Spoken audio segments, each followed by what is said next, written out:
সমস্ত ছাত্রছাত্রী তোমরা সেমিস্টার 1 এক্সাম দিয়েছো, এবার তোমরা সেমিস্টার 2 তে পদার্পণ করবে বা সেমিস্টার 2 তে তোমরা অ্যাডমিশন নেবে। তোমাদের সেমিস্টার 2 তে পরিবেশবিদ্যা বা ইএনভিএস এর যে সিলেবাস এবং নাম্বার ডিভিশন আছে সেটি আজকের আমি আমার ভিডিওর মাধ্যমে তুলে ধরছি।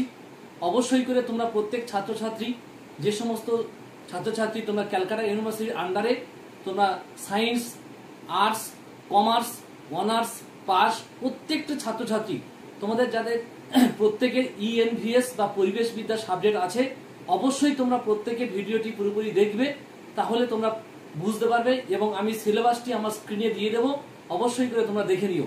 তাহলে তোমাদের ক্যালকাটা ইউনিভার্সিটি সেমিস্টার 2 ইএনভিএস পরিবেশবিদ্যার উপরে যে নাম্বার ডিভিশনটি তোমরা সেমিস্টার 1 এ এক্সাম দিয়েছিলে ঠিক সেম থাকবে।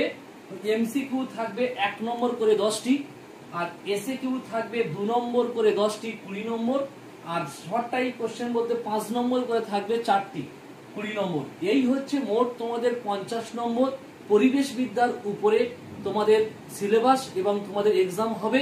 আর অবশ্যই করে আমি প্রত্যেক ছাত্রছাত্রীকে বলবো, তোমরা কেউ পরিবেশবিদ্যার উপরে ক্যাজুয়ালি নেবে না। প্রত্যেকে কাছাকাছি কোনো স্যারের কাছে বা যে কোনো স্যারের কাছে তোমরা পড়তে থাকো, কারণ পরিবেশবিদ্যার যে কোশ্চেন প্যাটার্ন, ঠিক আছে, বা যে কোশ্চেন হয়েছিল 3টে সেটে, অবশ্যই করে তোমরা প্রত্যেকে বুঝতে পেরেছো, ঠিক আছে। বা বই কিনে তোমরা পুঙ্খানুপুঙ্খভাবে পড়তে থাকো, তাহলে তোমরা কিন্তু পরিবেশবিদ্যা পরীক্ষাটা ভালো দিতে পারবে।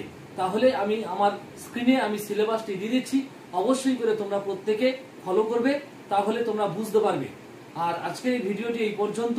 যদি ভালো লেগে থাকে তাহলে অবশ্যই সাবস্ক্রাইব, লাইক, কমেন্টস করবে। আর তোমরা